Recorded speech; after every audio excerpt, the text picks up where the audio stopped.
Top of the day, beautiful people. Happy Monday, Vinette, Angelique, Set Apart, Ema, Levant, Hannah, Grand Rising, Blessing, Shalom, Shalom, Peace, and everybody else hanging out in the background. Top of the morning to you. Happy Monday.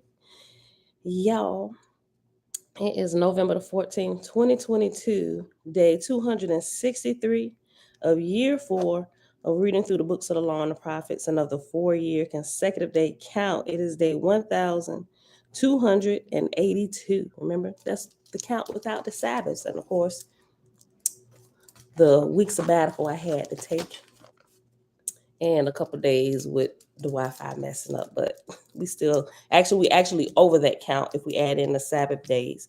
We're in the we're like 13. No, hold on. No, we're like in the 1400 days, right? Because it's 52 Sabbaths of a year. So 2 year is 100 and something days, right? And so we're in year 4 at another 100 something days. Another 100 something days. And we're in, let's see, 2, yep, like 14 something, right? If we include every single day. But this is just counting the actual days that we're present consistently. All right, y'all. So today we're picking back up in the book of Sethantes, chapter 12 or chapter XII. And we're going to read only this morning, chapter 12 and chapter 13. Then we're going to hop into the field guide to the spirit world so we can finish the chapter, The Black Dog Unleashed. So, Father, we thank you for the individual songs that you create inside of every soul that you send here. All right, let's get started. Chapter 12, page 27. When it was known in Horeb that God was about to return, Haja put all things in readiness for God's reception, and there volunteered 10,000 musicians and 5,000 bearers of banners, 1,000 marshals and officers of the throne, and 100,000 receivers to go part way and meet God and his companions. And Haja granted their prayers, and they started at once, being the most majestic host that had as yet gone forth in the lower heaven. And when they were a little way off, behold, God and his ship of fire approached in heavenly splendor. And the marshals met him and laid hold of the haniv of the ship, whereon all the hosts did in like manner, save the musicians who sang and played. When they drew near and entered Horeb, Haja broke down from his high estate and left the throne, running to meet God as a child would run to its father. And when the multitude saw this, they also broke loose from decorous behavior and gave full vent to their outbursting love for God and his host. And all the people became as a tumult and rivalry of rejoicing. In a little while, God and Haja turned and walked to the throne, ascending thereon, and Haja took his place, and God sat on his right, and order reigned. Haja said, In thy name, O Jehovah, I welcome back thy first son of earth to the kingdom. Thou hast bestowed upon him and thy sons and daughters. Hold on. Haja said, In thy name, O Jehovah, I welcome back thy first son of earth to the kingdom thou hast bestowed upon him and thy sons and daughters, as much as he hath glorified thee by his labor and by his wisdom and love, so do we honor him in thy name and for thy glory. God said, In thy name, O Jehovah, do I return to these, my loves, that I am returned, I glorify thee, O my Father. That thou hast made them to rejoice is the glory of my life.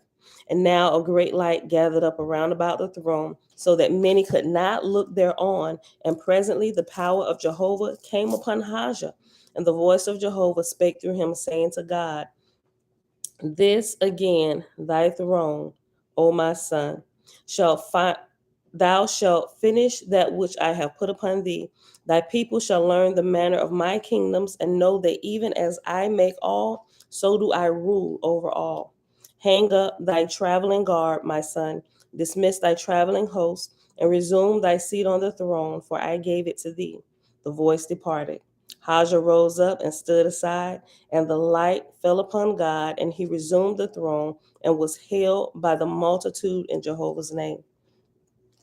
God said to Haja, because thou hast prospered my kingdom during one whole year, thou shalt be my companion and assistant with power and wisdom to superintend all matters not direct with my lords. Behold, this day I have set apart as a new day in heaven and earth, because on this day the sun taketh its course for the Hayden north line. And after north line is reference number 8, and 8 at the bottom says, from the Hayden north line. It's the same thing, but Hayden is in brackets, to whereas in the top, north is in brackets. I'll read the whole verse 13 again, on page 27. Behold, this day I have set apart as a new day in heaven and earth, because on this day the sun taketh its course for the Hayden north line. And from this time forth it shall be called the New Year's Day. So shall it be from this time forth, the day of relief, the day of the relief watch in Horeb. So after Horeb, right here at the end of verse 13, you have reference to letter H. And H, we find at the end of the book of Sethantes on page 37, where we find all of the letter references for every book. And this is pretty long. Okay.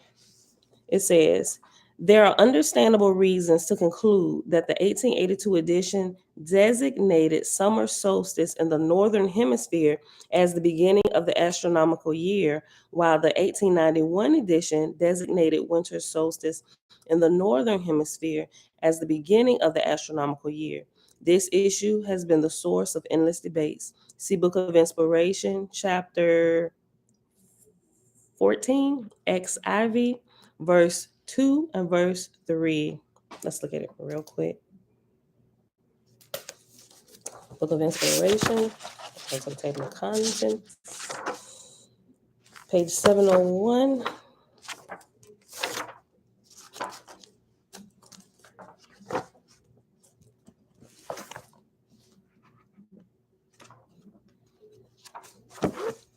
Chapter 4.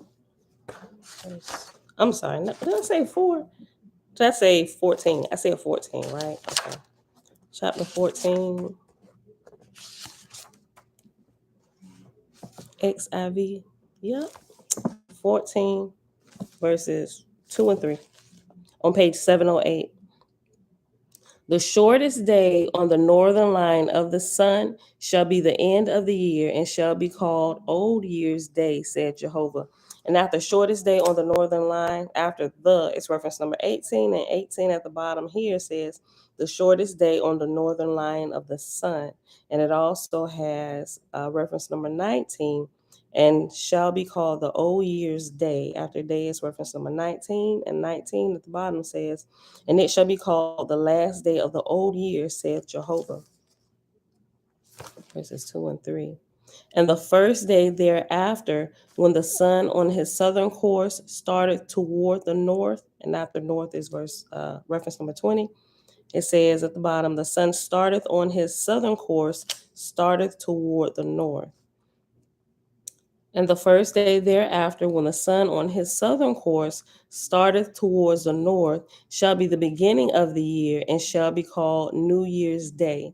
And after called is reference number 21, and it shall be called the New Year's Day. And then after day is reference letter A. So we go to the end of this book and find A, which we find on page 711. And A says, it cannot be denied that Old Year's Day and New Year's Day, in relation to the winter solstice and summer solstice, appears to be completely the opposite between the 1882 and 1891 editions. This apparent contradiction has been the source of endless debates. We, the editors, have customarily celebrated these events in conjunction with the winter solstice. This is based on our observation that ancient as well as modern cultures in the northern hemisphere have historically emphasized winter solstice, as well as the fact that our own communications and council have supported this conclusion. These communications indicated that the conundrum is the result of ambiguous terminology. In the 1882 edition, Northern Line refers to the perspective from the northern hemisphere and started on his southern course, means rising up from the south. Admittedly, a confusing choice of words, even if this interpretation is correct, since elsewhere in Oahspe, Northern Line is used as a reference to the Tropic of Cancer. However, by adding shortest day to Northern Line makes it clear that the 1891 editors interpreted Northern Line as meaning from the perspective of the Northern Hemisphere. Y'all get that? I might have to reread that a couple times yourself. Okay, so let's finish. Go back to this reference. Reference letter H on page 37. Jamia, shalom. Shebrew, hey girl, hey, all praise to the creator, animalistic nature, shalom. Anita, greetings. There you see him, shalom, shalom. Was that a hey or you asking a question? Animalistic nature. You probably just saying hey, but just in case I'm wrong, you just saying hey, like hey girl, hey. Okay, page 37. Let me just reread this. I'm gonna just read H all over. It's real long. We didn't even get to no sense. We was only on the second sentence. No, third sentence anyway. All right, H, page 37.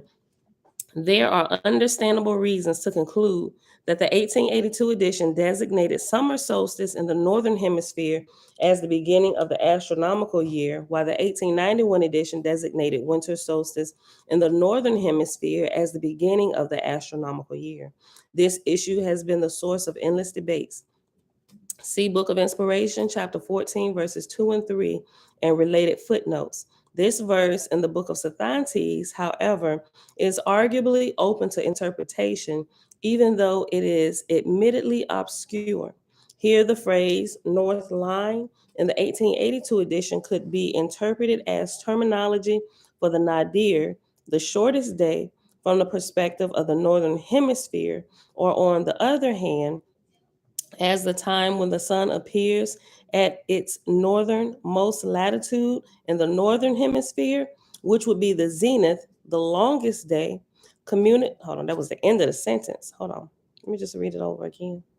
Here, the phrase North Line in the 1882 edition could be interpreted as terminology for the nadir, the shortest day, from the perspective of the Northern Hemisphere, or on the other hand, as the time when the sun appears at its northernmost latitude in the Northern Hemisphere, would be the zenith, the longest day. Communications and council have indicated to the Elohis that winter solstice in the Northern Hemisphere is the correct interpretation for the astronomical new year. Also, histories of many current as well as ancient cultures support this interpretation. In the final analysis, it will probably do no harm to celebrate both. It may be that Oahspe intended a distinction between the two terms, North Line and Northern Line, thus leading to the confusion. While the 1882 edition of Book of Sethantes stated, the sun taketh its course from the north line, the 1882 editor still footnoted this reference as the shortest day in the northern hemisphere, 1882 edition. In all systems of religion, the revelations attribute the change of watch of the gods and lords to be on that day of the year next after the shortest day in the northern hemisphere, which is the cosmological New Year's Day. But in Book of Fragapati, chapter 19, 19, verse 1, there's a reference to the northern line. It reads, and I don't have to flip there because it's giving it right here. It reads, 1,000 miles north of the northern line of the sun, in the middle betwixt the east and west. In this case, the only logical interpretation would be reference to the Tropic of Cancer as the northern line, which is the line directly below the sun during summer solstice. This is because we know the heavenly kingdom of Yatanti was centrally situated over North America, and 1,000 miles north of the Tropic of Cancer would place the center of Yatanti roughly at the roughly at the level of middle Kansas or very near the center of the nation. However, the substitution of shortest day on the northern line for northern line in the Book of Inspiration indicates that the 1891 editors agreed with the interpretation of northern line as meaning from the perspective of the northern hemisphere in that description of the cosmological new year as well. Y'all still with me? Let's go on back. Kevin, shalom, shalom. You was just saying hi. Okay, cool. Hi. All right, so go back to page 27, right? Verse 14. Hear my voice, O Haja, and ye the counsel of the throne of heaven. That which I command shall ye proclaim throughout heaven and earth to all who serve me. Because of the increase of the kingdom of Horeb, I will have the place enlarged, and the council shall no longer be called a council, but Moab, for it shall be an assembly over all councils below it. And Moab shall no longer deal with the affairs of individuals, even though they be lords, but it shall have dominion with the cities and kingdoms of heaven, and with judgments and decrees. And back up where it says, but it shall have dominion with the cities. After it is reference number 9. And at the bottom, it says she, right? So referring to kingdoms, like you refer to earth as she, right? The earth as she in relation to the heavens, right? We're feminine, that's masculine. Also, with our spirits on a lower level, our spirits are referred to male and female. Our spirits are feminine, to whereas our flesh is masculine, right? There's the different levels. There's always the equal balance and polarities that is everywhere. Okay. Verse 17. But in all matters of less degree, this, my son, Haja, shall have dominion. And thou, O Haja, shalt build thee a house in Horeb near this throne, and it shall be thy house and the place of thy business. The equinoxes make more sense to me than that. Yeah, I'm still like some stuff I understand. I had to watch a whole lot of YouTube videos with pictures going around with the actual observance of things. I still don't have it quite down yet, which is probably why some of the things why me tracking the sun is still out of place. Because that's one thing. Like I listened to a few different people explain it, and it's like, yeah, I still don't get it. Right? I got a little bit more studying to do in that as well. Then I'll be able to just give y'all quick. Okay, so this is essentially what it's saying. So you know how I ain't able to do that yet with the equinoxes, right? Somebody else, I think Selah is really good with that. Okay. Page 27, chapter 13, or chapter XIII. So God enlarged the place of Horeb and built 1,000 more pillars of fire, enlarging the circle and otherwise making it a place of splendor. And God called together the recorders from the libraries of heaven and caused them to select 100,000 new members for the house of Moab, parliament, choosing them from the highest on the list. In this matter, God said, seek not the most learned, nor the most prayerful for members, but choose ye such as rank highest, assimilating to Jehovah and to their fellows, for such are the first to become gods and goddesses, right? I'm gonna read that again. We ain't got to be perfect. We just, our hearts really have to be in the right place, and we really truly have to be searching for truth. And as we learn truth, we have to be open enough, put pride aside, be able to recognize, yo, I was doing that wrong. Let me adjust. It's them who are first in line to become gods and goddesses because we make corrections. And our Creator is all about perpetual growth because we are enacting that, we're embodying that correction. Hey, y'all, I made a mistake. Okay, so this is what I learned. This is the information we were missing. I know we was doing it like this, but with this information, we can't continue on in the same way where we were going, because at that point we're choosing to ignore more information. Like you can't do a full it's just like doing a science project or sitting in the science lab, right? You doing it based on, say you've only read, say the teacher tell you to read the first 10 chapters, right? You got a week to read the first 10 chapters, right? but you taking cliff notes, you skipping through things, and you get a couple of the points or whatever on how to do something, or you skim through, take all the main points. Okay, you skim all the steps, right? But you skim all the steps. Okay, boom, I got all the steps down. I can do this project, right? You get in there and things start going wrong, right? You done took a shortcut.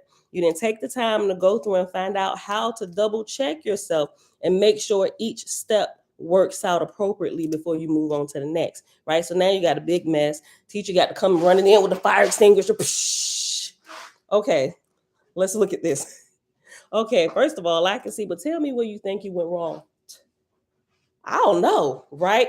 Because you didn't do proper studying, right? You didn't take the time to go through and check your own work, just like you can go through and check your own work in math, double check things and make sure the equation is working out before you keep moving on. And if something is not working out, you're not getting the right answer, that means there's a problem in a previous step and you need to backtrack and find out exactly where you got off. It's no different from us in spiritual growth. Absolutely no different. We cannot, if something is not working right and you find yourself hitting a wall, that means you missed a step somewhere. You're not applying something that you should be applying, right? So those ones, okay, we have new information, we absolutely have to consider it, right? We got to put it on the table with all the other information we got, right? And now, once we get the new information, some things have to be rearranged in the equation based on the new information we have, right? I'm just saying. Verse 2, page 27. Seek not the most learned, nor the most prayerful for members. Matter of fact, let me just go back to verse 1. Chapter 13. So God enlarged the place of Horeb and built 1,000 more pillars of fire, enlarging the circle and otherwise making it a place of splendor. And God called together the recorders from the libraries of heaven and caused them to select 100,000 new members for the house of Moab, parliament, choosing them from the highest on the list. In this matter, God said, seek not the most learned, nor the most prayerful for members, but choose ye such as rank highest in assimilating to Jehovah and to their fellows, for such are the first to become gods and goddesses. Jehovah saith, a strong man may do more work than a weak one, and yet the latter may stand fairer in my sight, meaning the weakest one, he ranks a whole lot higher than you because you thought with your brute strength, and everybody can see your brute strength and how good you look, that you was going to beat the system. He stands in a higher light than, because he doesn't have that strength, it causes him to use this, right? You thinking you can beat everything with this, right? Come on, let me at him, right?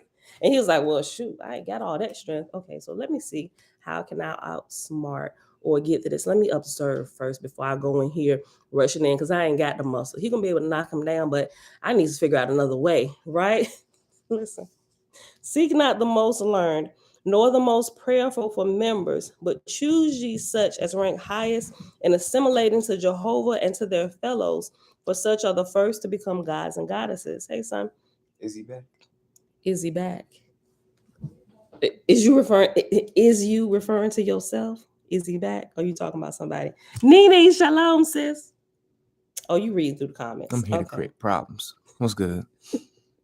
You better get out of here. Because look, we trying to get to this book today. Don't come in here. I mean, if you got legit questions before you got to roll out of here, then do ask. But don't be throwing me off track. Okay. Jehovah saith, a strong man may do more good works than a weak one, and yet the latter may stand fairer in my sight. I open the way to the weak and the strong, to the learned and the unlearned. God said, in all these matters, whatever man or woman have put away selfish desires for self's sake, serving the Father by laboring for others, is on the road to wisdom. And if the records show a sufficient time for growth in such man or woman, whereby these virtues become organic, meaning they become a part of you, and just like you breathe, you automatically implement these things that you learn as a part of your life. Like, this is you now, and you're not trying to figure it out. This is you. You've assimilated. It's a part of your being, right? God said, in all these matters, whatever man or woman hath put away selfish desires for self's sake, serving the Father by laboring for others, is on the road to wisdom. And if the records show a sufficient time for growth in such man or woman, whereby these virtues become organic, then choose ye that person, for such shall be Moab. So the laborers gathered from the heavens around about Agni and built Moab within, suitable for the members to be seated according to their rank. And when it was finished on the same day, the recorders brought the new members, and they went into the temple to their respective places. And when seated, God spake from the throne, saying, to thee, O Jehovah, have I built the house of Moab in Horeb, and by thy wisdom have I chosen the members thereof. To thee, O Father, I dedicate this house, and it shall be thy house. Give us of thy light, O Jehovah, that we may not err.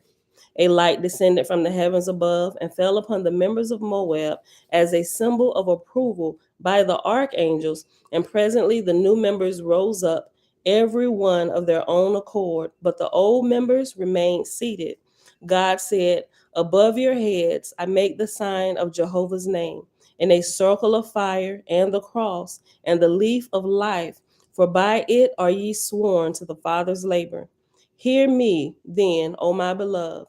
Ye are henceforth denied individual ministration with individuals, but ye are now become a unit with many. And with these must your labor and your love and your wisdom be in concert of action. You hear what that said? Yes.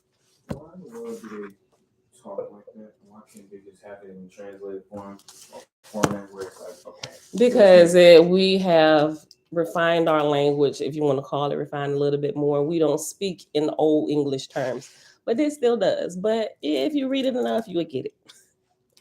Listen, let me go back and read this. Verse 8. Hear me then, O my beloved. Ye are henceforth denied individual ministration with individuals, but ye are now become a unit with many.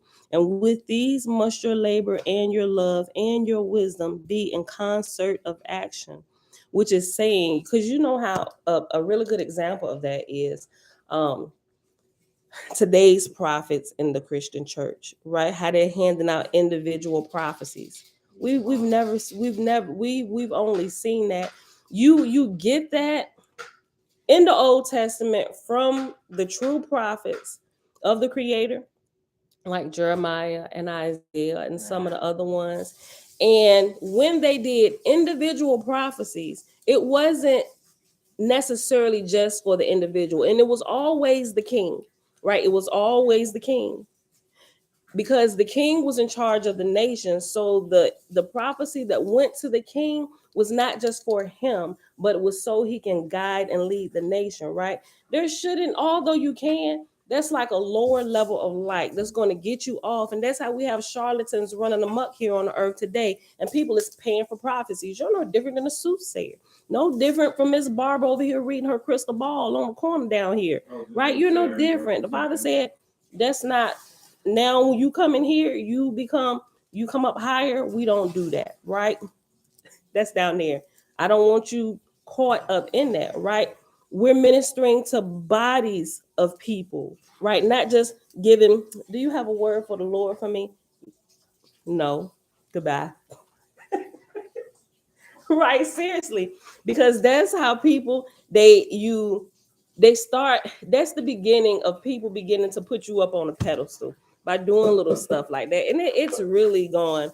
It is out of control. It's been out of control for many years, right? I want to know what's out of control. And then they milk you with all your money, right? And see, these people that's giving these prophecies, how much donation did you give? Well, I ain't giving it to you. Get a donation of this to the church. I'm like, see, that violates some rules of the Creator, right? But people don't think about that, right? Because they ain't thinking about the Creator. They just thinking about what? Self. Verse 8. Hear me then, O my beloved. Ye are henceforth denied individual ministration with individuals, but ye are now become as a unit with many. And with these must your labor and your love and your wisdom be in concert of action. Henceforth must ye no longer say, what can I do for this man or this woman or that woman or this child or that child? For this is individual labor, and on the earth such ministration belongeth to the Ashars, and in atmosphere such ministration belongeth to the Asaphs. But ye shall minister to organic communities who are composed of individuals. For there are communities for factories, and others for education, and others for treatment of the sick, and such communities exist both on earth and in heaven. Ye shall divide yourselves into groups for this purpose, and every group shall have its special business in charge, and each group shall stand in Moab as one member of Jehovah's judgment seat. According to your talents shall ye divide and group together, choosing such department wherein each one hath the greatest wisdom and strength. Withdraw then, and thus complete your groups according to the rates my proper officers will assign, and then again into Moab, and in Jehovah's name, take the seats allotted to you all. And this is interesting because now that I'm in this, we're pausing right here, y'all, in Oahspe. Now that I'm in uh, this graduate program, this is how this is crazy how this is lining up. And I'm sure all colleges may do this, and they've probably been doing it for a while, but it's just now making sense to me. Even now while turning in work, like we have individual work that we do. This program, I have individual work that I do, but the individual work that I'm required to do, it's not turned in individually, so to speak. My individual work is my portion of the project that I have to do with my group. So when the people in my group turn in our work, we're turning in the group's work. And within this group, even if it's a paper, even within this group's paper, everybody has added their portion that has been allotted to them. Right? It's really interesting. I'm like, this is okay. I've seen this, I've read this through Oahspe, right? So but that's how it is, and they use Microsoft Teams, right? So yeah, as I just find it really, really interesting. Like as I grow, things that happen in my life is like lining up with the new things that I'm learning, the higher lights. I'm like, yo, and I get new information that I can use, and of course new stories that develop along the way that I can share. People like look at me like I'm a rocket scientist when I tell them about ECPI and how fast it is. They would be like, Well, some people not used to like that fast pace, but I I see. I can't have it any other way. Yeah, for I real. mean, some things that have to go slow, but I like their program because each term is like only 5 weeks. But I got used to that being in the military, especially with their education, it's like moving you along. But it requires a whole lot more of you, and it requires diligence and being focused. You can't let a week pass. Letting a week pass or missing one day is equivalent to missing 2 weeks from regular college. Well, missing one day is considered missing a whole week.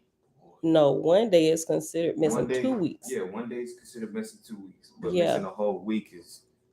Yeah. You're actually looking at being. Yeah, like you it's impossible for you to pass that course if you miss 2 weeks worth of work through here. All right, Selah Shalom, Key or Ma's blessings, family. All right, y'all. So go over Before you start that to the listen. I ain't got time today, Jeremiah. Like, does it have anything to do? I hate to cut you off. I know this probably sound rude. Like, oh my gosh, let the man speak. Okay, does it have to do with this or what we read? Okay. So, you go ahead.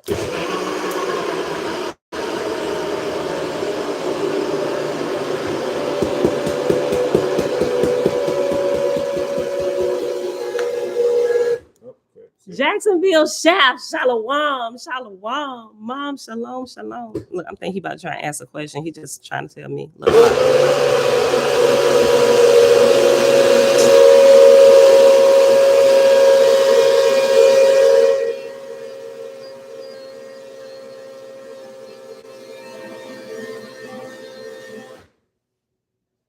Are you done? Mom, can I Are end you it? done? Mom, can I end it? Yes. What you need to be doing is Also- going and getting dressed, because shortly after this, we all need to leave out of here. To where? We gotta go. I told y'all we gotta go to Williamsburg this morning. Okay. What do we have to Just- do in just- Williamsburg? Just go. All right, y'all. I thought he was trying to ask me a question. He was just trying to be courteous and be like, "Mom, I'm about to blend my thing." So, but I'm sorry. See, sometimes I don't be, Anyway, page 72. The Black Dog Unleashed, which is in chapter 3 of the Field Guide to the Spirit World. Okay, and we're gonna start right under. Listen, y'all need to go get yourselves together. Right, go. I'll call you and see. I'll call you both when I'm done. Y'all just came from Richard's Hill. Sorry, y'all sound a mess. Please go get yourselves ready. Okay. Right after the quote from Sergeant Pete Uloff is where we're going to begin, where it starts with the estimates are conservative. What are you doing? You pull it out. Why did you need me to do that? My finger got something, so I couldn't. I don't know. We'll talk about this in a minute. Y'all go. Get yourselves together. Let's go. Okay. No.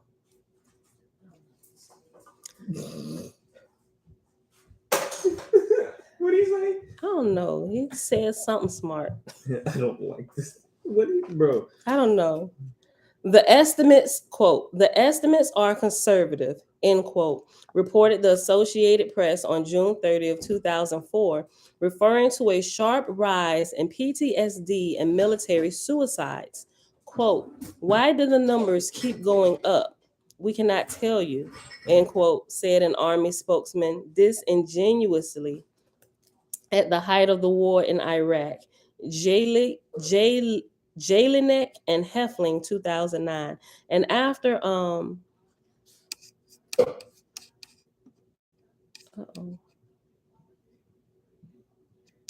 Y'all can hear me on YouTube? This thing popped up. Can y'all hear me?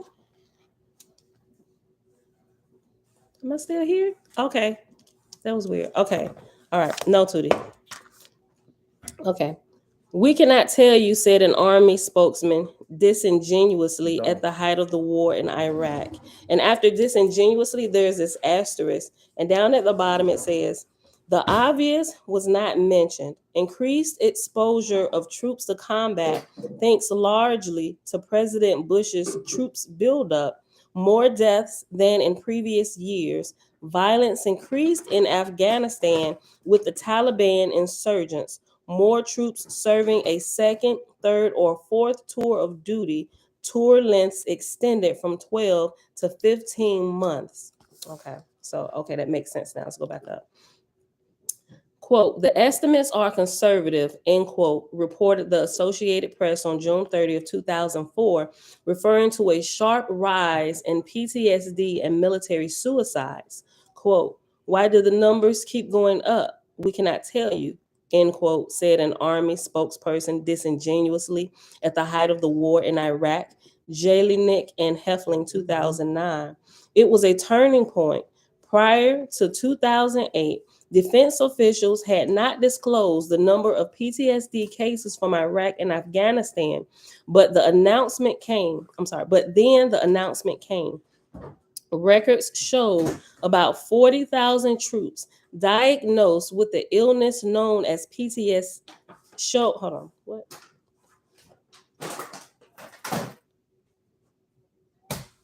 Okay, but then the announcement came. Records showed about 40,000 troops diagnosed with the illness known as PTSD. And after PTSD, there's the little cross. And down at the bottom, it says, as of April 2015, 500,000 troops who served in Afghanistan and Iraq were diagnosed with PTSD. Go back up. If the official military count was originally 1 out of 6, that figure now doubled once the spotlight was thrown on it. Dobie, 2008, page 12. By 2012, the sorry facts emerged. Even more than combat casualties, Self harm is now the leading cause of death for members of the Army, which has seen its suicide rate double since 2004. Ducapel, 2012, page 42. Plus, active duty suicides, numbering about 260 in 2013, were scant compared to the number of veterans who took their lives after coming back home. Peace out. Today I want to bombard y'all with some information that's gonna have y'all thinking like, what in the world? Cause I sure had some stuff ready for y'all. Every Ooh. month, nearly 1,000 of them, discharged veterans, attempt to take their own lives. That's more than 3 attempts every 90 minutes. Ducopel, 2012, page 42. Thus, more vets were dying at home than soldiers in combat missions abroad. Back in '08, the VA, or VA meaning Veterans Affairs, back in '08, the VA put the suicide rate of vets at 5,000 per year. Jeez. Randall, 2008, page 4. When Corporal Jenkins, suicide hero of Najaf, went to division psychology for help with his depression, they diagnosed him with adjustment disorder rather than PTSD. They gave him Ambien to help him sleep and Ativan, an anti-anxiety drug. Then they declared him fit for duty, but the Ambien didn't help, neither did the Ativan. And now the little hide and seek game with PTSD was on. Could the mounting problem be contained by changing the name, by moving cases over to a more innocuous diagnostic label like adjustment disorder? Have y'all seen that movie Dog? This is that's a really good movie. The guy, I forget his name. Um uh I forget his name. But y'all gotta see that. That's a good movie, and it shows it has a really good story in there about PTSD and um how military veterans they began to deal with it, and then they start showing you how a lot of them began to recover when they got dogs, and yeah, I don't want to give it away. If you haven't seen it, go watch it. It's really, really good. I'll show the clip for that. But I just thought about that. We went to the movies to see it when it was still in theaters, but it's now, you can get it on Amazon Prime. I'm not sure about Netflix, but that's a really good one. Okay, we're on page 73. And now the little hide and seek game with PTSD was on. Could the mounting problem be contained by changing the name, by moving cases over to a more innocuous diagnostic label like adjustment disorder? One psychologist advised her staff, quote, given that we're having more and more compensation seeking veterans, I'd like to suggest that you refrain from giving a diagnosis of PTSD straight out. Instead, she suggests that a diagnosis of adjustment disorder be made, since she and her colleagues, quote, really don't have time to do the extensive testing that should be done to determine PTSD, end quote. Randall, 2008, page 4. The ploy became endemic. One PTSD Marine, for example, had to wait months for an appointment with a regimental psychologist, and when he finally got one, quote, the doctor tried to talk him out of his symptoms, end quote. Dobie, 2008, page 15. But this approach was short lived, and so the next gambit was to suppose a pre existing personality disorder. This was how special, was it, SPC J. Town was sent packing. Town, who served for 7 years, ended up suicidal with PTSD, traumatic brain injury, and loss of hearing after a rocket blew up above his head. Quote, I was kind of flying, and then there was a fireball behind me, end quote, he recounted. He bled from his ears and fell unconscious. Randall, 2008, page 5. With the label of, quote, pre existing personality disorder, end quote, the Army was able to discharge him with no benefits even though town did not have any history of mental problems. Indeed, it was around this time that investigative reporters discovered that, quote, the majority of soldiers who committed suicide did not have known histories of mental disorders, end quote. Jelinek and Heflin, 2009, page A3. By 2009, with the problem refusing to go away and tactical dodges proving ineffective, assorted treatment strategies for PTSD hove into view. Embarrassingly banal were their clinical programs offering two-bit psychobabble, emphasizing education, compassion, and forgiveness. That's got to be our title, two-bit psychobabble. That's definitely gonna be in our title today. Okay. Embarrassingly banal were their clinical programs offering two-bit psychobabble, emphasizing education, compassion, and forgiveness. Ducapel, 2012, page 43. Then some geniuses decided to appeal the victim's macho pride, so they went in a quote former corporate coach, end quote, whose version of stress management would emphasize, quote, warrior resilience, end quote, and, quote, sucking it up, end quote. Gomez, 2009, page 1. By 2014, the experts were saying that fear was the key to unlock the closed door of PTSD. Then in 2015, they changed that to guilt. As pathetic as these pseudo solutions were, the hardcore hypocrisy came from the science stronghold itself. Scientists, according to the most recent pseudo breakthrough, may, quote, soon be able to erase out of our most traumatic memories, end quote, using a mice tested inhibitor drug called HDAC,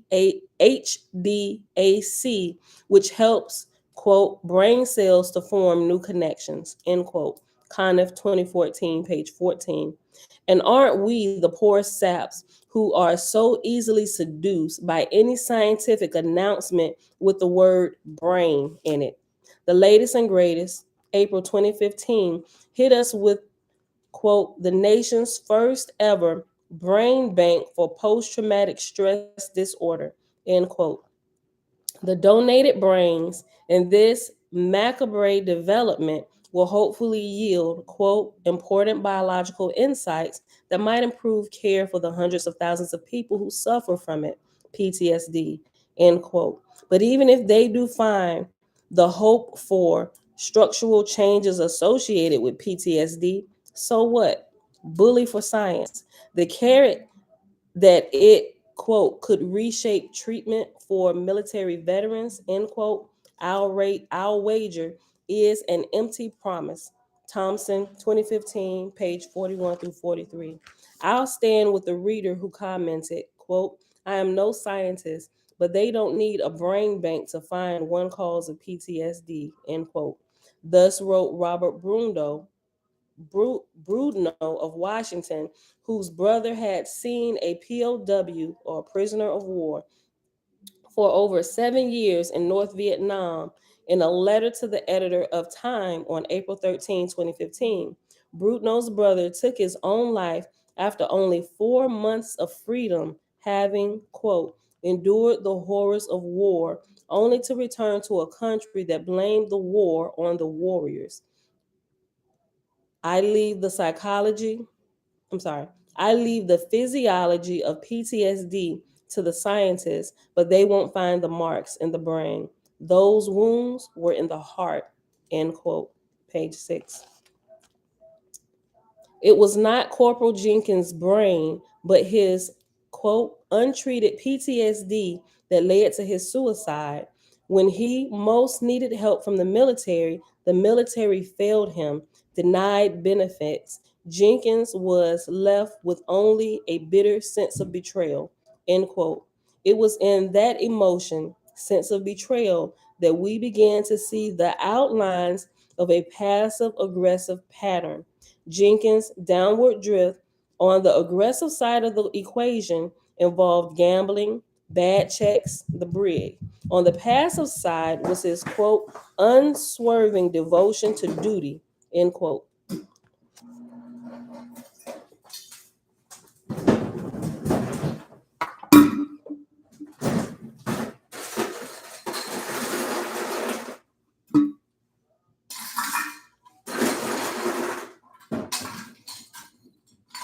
Um, He getting Fun nice. fact. Fun You fact. good? A lady that was high up. Of course, now people just like, it ain't even worth it to hide these secrets. So a lady high up said their last card they're gonna pull is saying these sightings of extraterrestrials, UFOs, all of that. That's their last card to play. That's what they're doing right now. Okay. I'll respond to that later. I want to finish this today. We're not talking about extraterrestrials at the moment. I mean, might as well. The stuff you're gonna pull out on them, they gonna. You done with that? Okay. Brief them. Okay. So they're ready before you bring it out. Jenkins' downward drift on the aggressive side of the equation involved gambling, bad checks, the brig. On the passive side was his quote, unswerving devotion to duty, end quote. Dobie, 2008, pages 14 through 16. It is the same formula that we see in countless cases of mental breakdown. Trauma plus denial equals disaster. I'm going to put that in the title too. The Psychobabble and this equation. That's going to be in the title.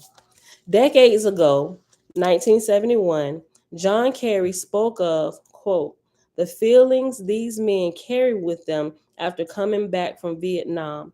This country doesn't know it yet, but it's created a monster in the form of millions of men who have been taught to deal in violence and who are given the chance to die for the biggest nothing in history, end quote. And after that quote, there's an asterisk, and down at the bottom of the page it says, a transcript of this speech can be found at John Kerry Statements Before the Senate Foreign Relations Committee on the American Rhetoric website, updated April 19, 2017. Okay, go back up. The quote passive dependent end quote or passive aggressive type is marked by an identity void, a personality vacuum, self having been robbed, and in most cases under the strict hectoring or domineering ruling of an enforcer type parent. Many killers are the passive aggressive type, most raised by an overbearing, rejecting parent with a zealous agenda. Quote, brainwashing in whatever form is the ultimate passive oriented experience, end quote. Alan Wiseman, We Immortals. Hypocrisy lies at the psyche's bedrock. In this comparison, the parent is the military and the child is the trusting recruit who loses himself in the illogical crime of war. In Iraq, thousands of soldiers who were disillusioned by the change of mission from liberation to occupation. The soldier's soul, now awakening from the American dream, informs him it has been a nightmare. Shock and trauma can unhinge the mind. That's really important for us to realize and to understand, especially when you're dealing with people. If you consider some of the traumas that may have been inflicted upon them when they were younger and even older, it literally it disconnects something, which causes the native spirit to go into abeyance, to be pushed to the side, and opens that door to whatever spirits are surrounding around them. Shock and trauma can unhinge the mind. Flight of the soul is the next best thing to actual flight from the horrid scene. PTSD clinicians often hear lines like, quote, nothing can prepare you for what it's really like. Some say it feels like I've lost my soul, end quote. It is the familiar tale of disintegrating vets, DeCopel, 2012, page 44. This is the pathology that the great psychoanalyst Nandor Fodor had in mind when he wrote, quote, I began to wonder whether indeed a devastating shock might not produce a kind of psychic lobotomy, tearing loose part of the mental system and leaving it floating free like a disembodied entity, end quote. Quoted in Rogo, 1979, page 241. Page 76. Though combat neurosis or PTSD has a though combat neurosis or PTSD has as many varieties as it has victims, one common denominator of the war experience is shock.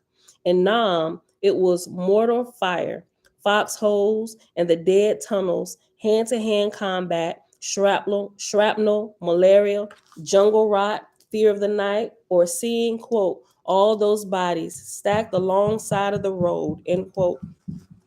Blinder, 1985, page 30. This was Dan White's testimony. White, your dad's. White, who murdered San Francisco's mayor in 1978, had been a paratrooper in Vietnam.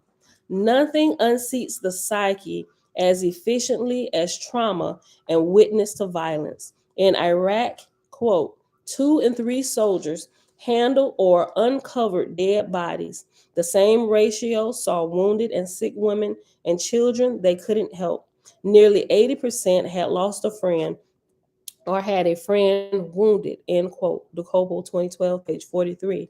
Vets also tell us about the constant threat of surprise attack, while surveys confirm that 95% of Marines have been shot at. Army SPC J.P. Dawyer, a medic, became a hero when he was photographed running through a battle zone carrying a small boy named Ali. And we also, it's not just military people who deal with symptoms of PTSD. People in some of the neighborhoods in like Chicago and some of these cities and towns that are overrun with violence, especially gun violence, and people who are part of that, maybe not the ones actually shooting, but those who are the victims or the people living there that don't have any means to get out of there, they can also suffer from this, right? Having nightmares, flashbacks, all of these things happen, right? Army SPC J.P. Dawyer, a medic, became a hero when he was photographed running through a battle zone carrying a small boy named Ali. The picture ran in newspapers across America, hailed as a portrait of the heart behind the U.S. military machine. But Doc Dawyer was haunted by memories of his experiences in combat during the first 3 weeks that his unit was in Iraq. 17 of those days included gun battles. The day before the famous picture was taken, his Humvee was hit by a rocket. Back home, he struggled with PTSD, depression, check. Lawlessness, check. Drugs, check. Paranoia, check. Divorce, check. Doc Dawyer died alone at age 31 of a drug mishap tantamount to suicide. Authorities stick to the disingenuous sound bites. Quote, the military isn't really sure what's causing these suicides, end quote. Gomez, 2009, page 1. Besides suicide by drugs, there's always suicide by cop. And after suicide by drugs, there's an asterisk. And it says, Dawyer died after huffing, inhaling the fumes of an aerosol can, and taking some pills. Besides suicide by drugs, there is always suicide by cop. Deeply paranoid and suicidal since back in New Jersey, former are those mine? Then they're upstairs in our room. I don't know. No, you can't use mine. We need to be leaving shortly. Go tell your dad check his. He had on that jacket yesterday. Is that? Yeah, they say Dodge. Yeah, that's it. Somebody put him on there. Okay, yeah, you good. Drive safe, son. Love you. Okay. Quote, deeply paranoid and suicidal, end quote, since back in New Jersey, former Army SPC German Sanabria was a different, harder man when he returned from his second tour of duty in Iraq. When the 26-year-old vet was caught in the act of stabbing his stepfather, police shot Sanabria to death February 2008. Yes, babe. You got peanut butter? No, we need to get some more peanut butter. Hmm. We're gonna get something. All right. Did you brush your teeth? Go do that, sis. Go do that. While I'll be up there, I'm gonna help you get yourself straight. Watch out. We're on page 77. One attorney representing an Iraqi combat vet charged with manslaughter termed it a hole in their souls. In the science of psyche, that hole is equivalent of void self. And once the soul has absconded from the frightful trauma, who carries on and how? What exactly is the thing that takes over? I am convinced there is only one path that leads to an answer. ASCs or alt no, Bella, put it back. Alter ACS is altered states of consciousness. I am convinced there is only one path that leads to an answer. ASCs, especially those that manifest as memory loss, detachment, paranoia, panic attacks, seizures, nightmares, inexplicable crimes, and suicide. And also, you can see this type of behavior in people who have been physically abused by, I guess it falls in, but like domestic abuse, like with women being beat by their husbands or somebody else. It could be their father. You see these type of things as well happening to them, not just people in the military, those who live in um, crime-ridden cities and stuff, right? You can see these things happening in different areas of life. I am convinced there is only one path that leads to an answer. ASCs, especially those that manifest as memory loss, detachment, paranoia, panic attacks, seizures, nightmares, inexplicable crimes, and suicide.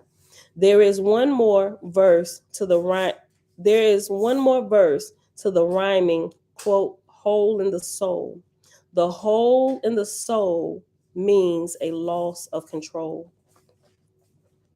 This is PTSD. It is an ASC or altered state of consciousness. One is no longer in control. Something can, quote, take over, end quote.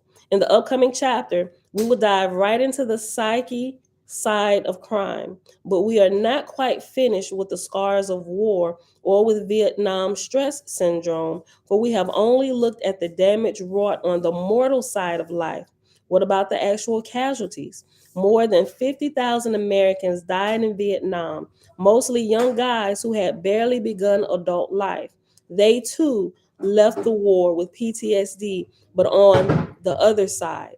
Slain in war, their spirits are in chaos, unable to move on, tormented and hard bound to the earth in fury and frenzy. Quote, spirits in chaos, millions of them, fasten themselves onto the battlefields, still battling, or fastening themselves onto mortals, obsessing them to madness and death. End quote. Oahspe, Book of Sethantes, chapter 3, verse 36. Known as chaotics or deranged angels, these obsessing spirits, we also know them as demons as well, right, from the Christianity sector. Known as chaotics or deranged angels, these obsessing spirits fill the lower heavens and remain helplessly anchored to the living, delighting in darkness, quarrels, and crime. Among them are the entities behind spirit possession, though often unwittingly, not even knowing where they are. Quote, there are millions of souls in heaven slain in war, not knowing that they themselves are dead. They have not wisdom or strength to go more than one length away from the mortal they inhabit. end quote. Oahspe, Book of God's Word, chapter 7, verse 11, and Book of Leka, chapter 21, verse 12. And their mortal hosts may be, quote, driven to nameless deeds of horrors, end quote. Oahspe, Book of Wars, chapter 54, verse 18. And that explains, and for those who are just coming in, that's what we're reading through for the second time now. All these small books that are bound together in um, Oahspe, right? This gives us a lot of spiritual insight. If all you've been reading up to this point is the Bible, the 66 books, you would find so much more enlightenment if you would pair that with this, with Oahspe. And also, I'm going to add in the Essenes Gospel of Peace. Right, you would get a better spiritual education. It's going to bring a lot of things to light that you're learning about or have been learning about in Scripture, and it helps you grow in leaps and bounds and being able to decipher truth from error, right? And it gives you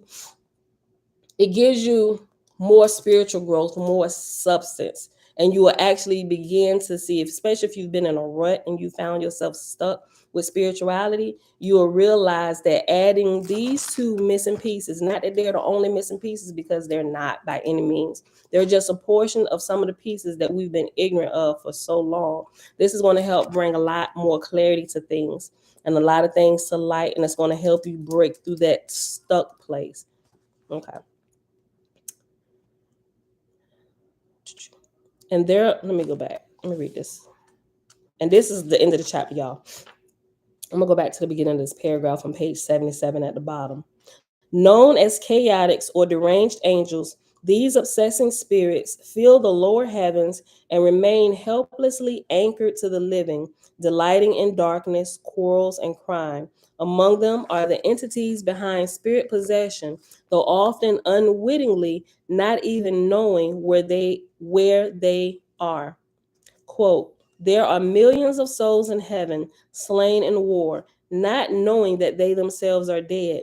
They have not the wisdom or the strength to go more than one length away from the mortal they inhabit. End quote. Oahspe, Book of God's Word, chapter 7, verse 11, and Book of Leka, chapter 21, verse 12. And both of those books are found in Oahspe, if you didn't know. And their mortal hosts may be, quote, driven to nameless deeds of horrors. Oahspe, Book of Wars, chapter 54, verse 18. It is time then to plunge into the dark side. However grisly and gruesome it is in the depths of sociopathy, the world of the predator, that we may uncover the most telling features of psyche and the genesis of soul murder. And that is the end of the Black Dog Unleashed chapter. And chapter 4, which will begin tomorrow, is entitled Soul Murder, right? And it's going to give you a lot of different examples of people. Yeah, because we have to go ahead and pause this. It's giving you a lot of killers, their crimes, their experience, of course, the sources where you can find all of this stuff. And you can Google a lot of these and get some of this as well. But you'll get articles and books and some medical journals and different things like that where you can verify some of this stuff. But yeah, this is a really, really good chapter. All right, y'all. So with that being said, let's go ahead and end it today. I'm glad we got to finish it. We've been in this chapter for like 3 or 4 days.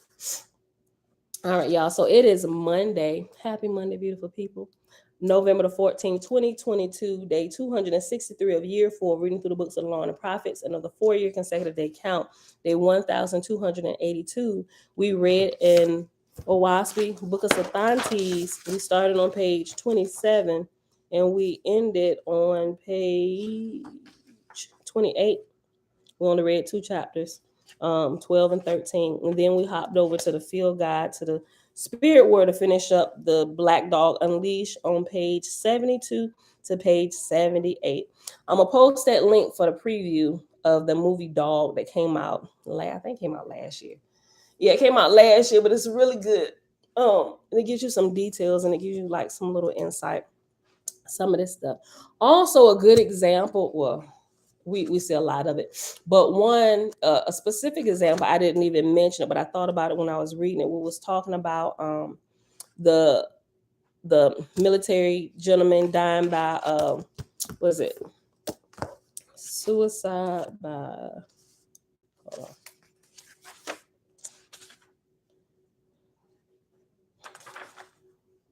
We was talking about suicide by drugs, and then there's also suicide by cop. When I read that, I thought about the movie Life, with Martin Lawrence and Eddie Murphy. So you remember when what's the guy? He was Django Lang's boyfriend.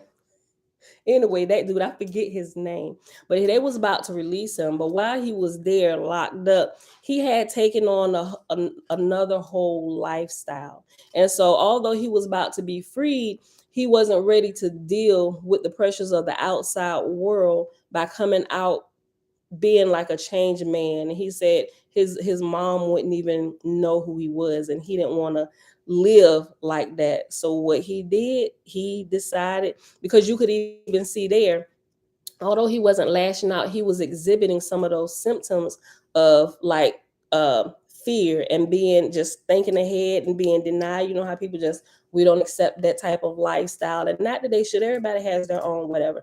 But I only brought this up so you can see an example of it. There's many other, but that was the first one I thought about. So instead of actually being released and having to go through that, he was thinking about ahead the things that he would probably experience, and he didn't want to do it, and he chose to die suicide by cop, and he took off running, and he ran across the gun line, right? And everybody was trying to stop him. And you could tell it's just that there's no other way for me. Like, if I'm here and I can't make them keep me in here, I'm gonna end it all, because I can't go out there because they're not gonna accept who I am. So I have to end it, right? You ain't getting my cornbread.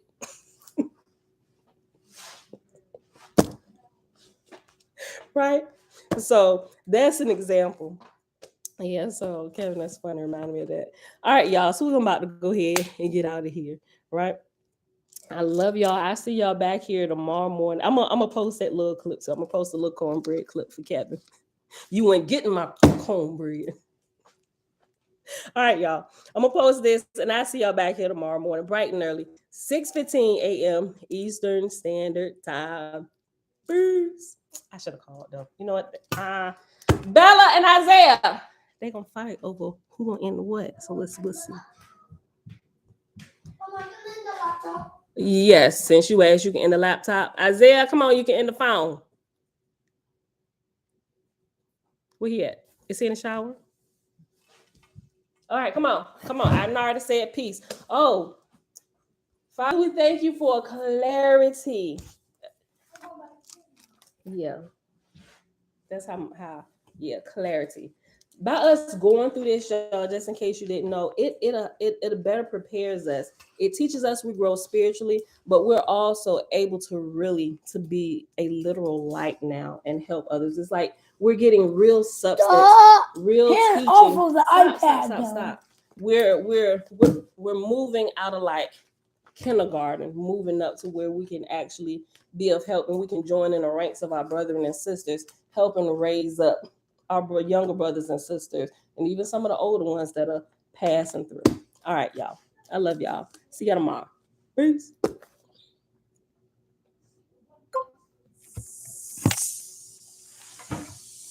Set apart. Say, hey, Bella. Say, hey, Ema. Bye, y'all.